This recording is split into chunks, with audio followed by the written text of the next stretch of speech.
Hello guys, আসসালামু আলাইকুম। কেমন আছেন আপনারা সবাই? আলহামদুলিল্লাহ, আমি অনেক ভালো আছি। আজকে আপনাদেরকে একটা লোভনীয় পান্তা ভাতের রেসিপি দেখাবো। এভাবে খেয়ে দেখবেন, এই গরম অনেক শান্তি লাগবে। এই যে এখানে শুকনা মরিচ দিয়ে পেঁয়াজ দিয়ে করাইলাম, এই কচলানোটা ভাতের সাথে মেখে সামান্য একটু ডিম দিয়ে খেয়ে দেখুন, অনেক মজা।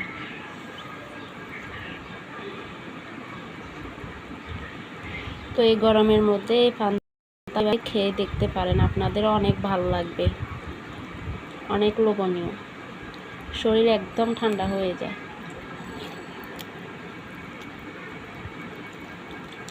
আগে কোনো এক সময় আমার দাদুরা বলতো এইভাবে পান্তা ভাত খাইতে।